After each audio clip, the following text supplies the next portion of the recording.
Welcome to the course EC409 Control Systems. Myself, Sri Kumar Ji, Assistant Professor, ECE Department, Rajagiri School of Engineering and Technology. Today we are going to discuss the topic Block Diagram Reduction Technique. Block diagram is basically modeling of any simple or complex system. It consists of multiple blocks connected together to represent a system. Transfer function is a ratio between transformation of output to the transformation of input when all the initial conditions are 0. Here we are using Laplace transform. First, consider a simple system with input R of s, transfer function g of s and output y of s. So that transfer function g of s equal y of s divided by R of s.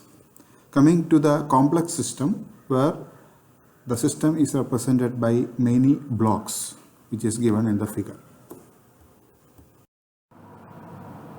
Block diagram reduction technique is normally required to reduce multiple blocks into single block for convenient understanding.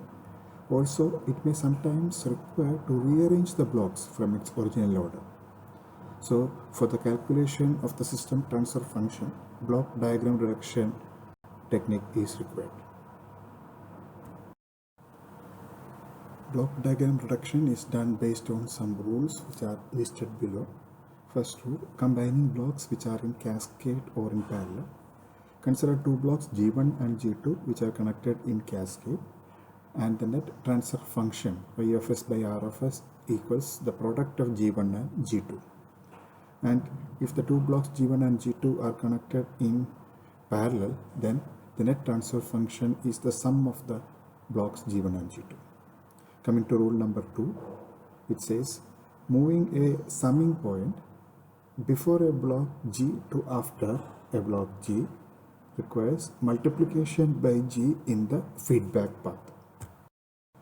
Next, rule number 3, moving a summing point after G to before requires division by G in the feedback path.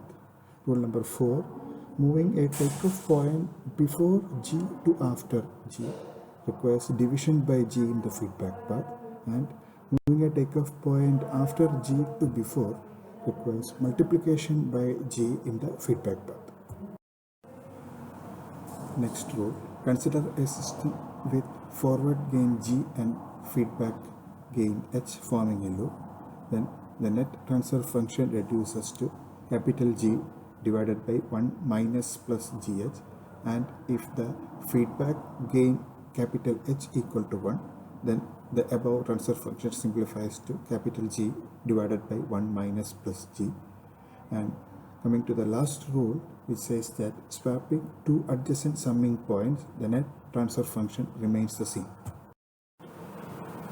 Okay, now coming to example 1. Find the transfer function of the given system using block diagram reduction technique. Here, when you look at the system, the takeoff point after G2, if we can move to before G2, then G2 and G3 will be in cascade, and that is in parallel with G4. Okay, so if you move the takeoff point after G2 to before G2, then G2 will get multiplied in the feedback path of H1, so that G2 and G3 will be in cascade and in parallel with G4, so that the net transfer function will become G4 plus G2 G3 as shown here. The modified blocks are once again shown on the top. The next step is to move the takeoff point B after the block G4 plus G2, so that results in the division by G4 plus G2 G3 in the feedback path of H1 G2. Now we can see that the two blocks which are G4 plus G2 G3 as well as H2 forms a loop. Coming to the last steps, we can see that G1 in cascade with its adjacent block forms a loop with G2 H1 divided by G4 plus G2 G3, and finally that resulting blocks again form a loop with the unity feedback block. so that the net transfer function T of s equal to y of s by r of s can be written as g1 into g4 plus g2 g3 divided by 1 plus g1 g2 h1 plus h2 into g4 plus g2 g3 plus g1 into g4 plus g2 g3. So that is our final answer. Coming to the next example, here we can see that g2 forms a loop with h2, so that the net transfer function becomes g2 divided by 1 plus g2 h2. The modified block g2 divided by 1 plus g2 h2 is shown in the figure. Next step is to move the takeoff point from A to B, results in division by g2 divided by 1 plus g2 h2 in the feedback path of h1. And the second figure shown, you can see that the last two rows form a parallel arrangement whose net transfer function is h3 plus h1 into 1 plus g2 h2 divided by g2.